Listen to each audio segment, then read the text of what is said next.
Splatoon 3 is one of my favorite games of all time, and I think one of the big reasons for that is the amazing world building. Each part of Splatoon feels like it's actually a part of the world, and one of the best examples of that is its music. Each track you hear in the game is made by an in-universe band, and all of those bands have their own style and feeling that's instantly recognizable. Deep Cut's festival music, the rock music made by Seaside, Off the Hook's electronic pop, and Omega 3's... honestly, I have no clue what to call this genre. Splatoon's music has always been something I've wanted to talk about, and with the recent announcement of the release date for Splatoon Raiders, I thought why not make a video about some cool music theory in Splatoon. So let's get right into it.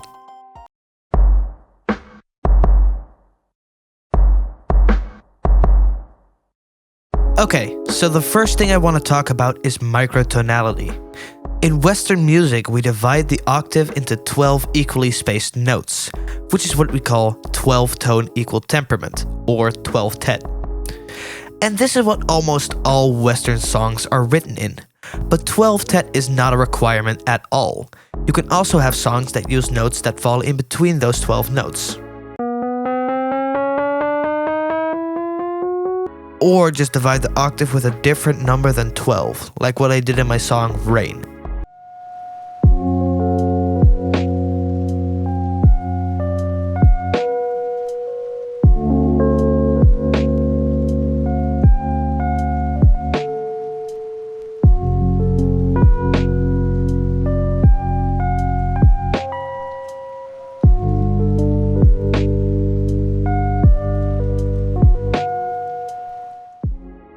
But I'm here to talk about the notes that fall in between 12-tone equal temperament, because Deep Cut uses those notes sometimes, especially when Fry is singing, since she has influences from traditional Indian music, which uses microtones.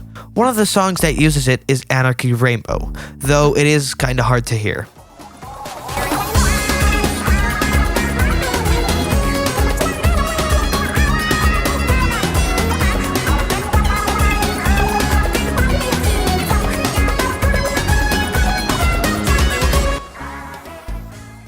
I really like how you can hear the influences from Latin, Japanese, and Indian music in the music of Deep Cut, and it really fits the Anarchy theme of Splatoon 3.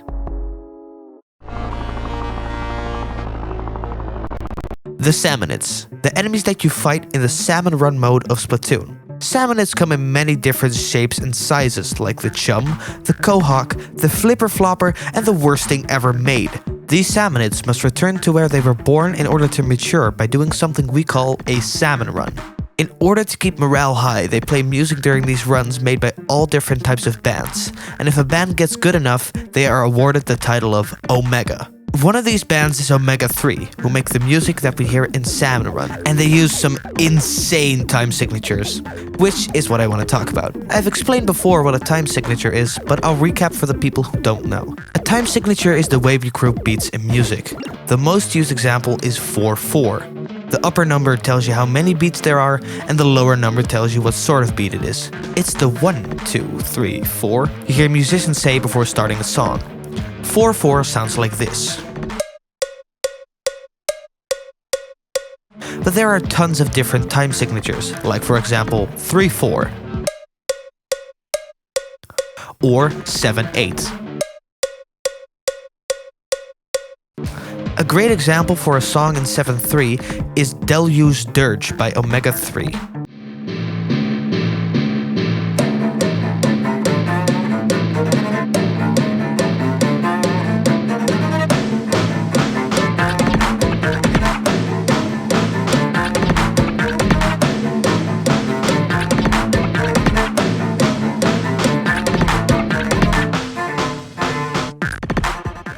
Seven 8 is already a pretty unusual time signature, but the next two are just insanity.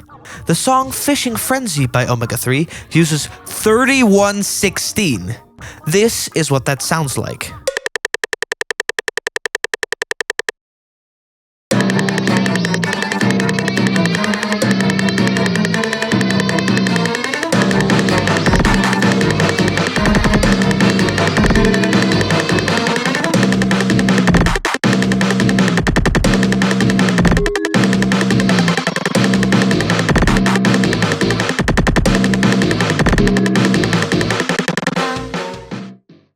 And if that wasn't insane enough, Nintendo decided that Omega 3 should have an even more insane time signature.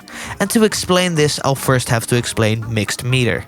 Mixed meter is where a song has multiple time signatures, and the song Frothy Waters by Omega 3 is one of those songs. Now, here's where you can explain what it does in two ways, but I'm going to explain it like this. You have a central melody that is in 4/4, which is followed by a part in 8/2. This loops, and after each loop, the part in 8 gets another note added. So it goes from 8/2 to 8/3 to 8/4, and etc. And that sounds like this.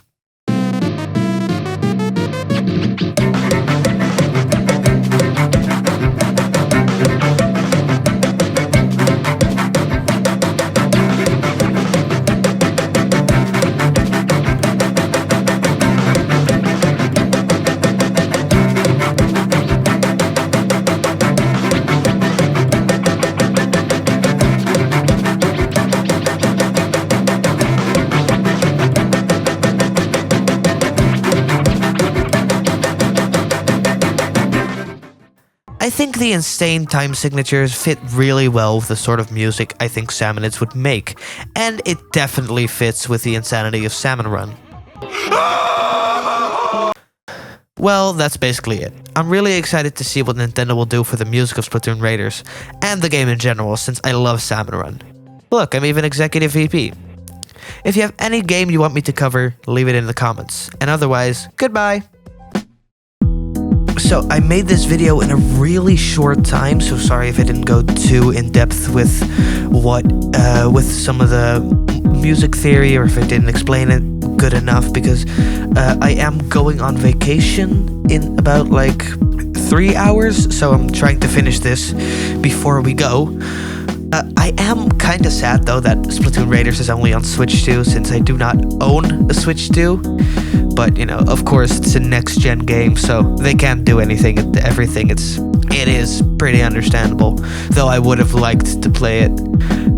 But I still have Splatoon 3, and I love Splatoon, just because, like, the music is so good, the style is amazing, and the gameplay is, like, some of the most fun I've had in years with a shooter. So, if you are in the market for a new shooter or anything like that, then please consider picking up Splatoon 3. It's like fucking amazing, love it. Sad they don't update it anymore. Well, they do update it sometimes, but not as regularly as they did, though the new update is really cool. But yeah, that's basically all I wanted to say. Subscribe, hit the like, hit the bell, that whole thing. And yeah, that's it.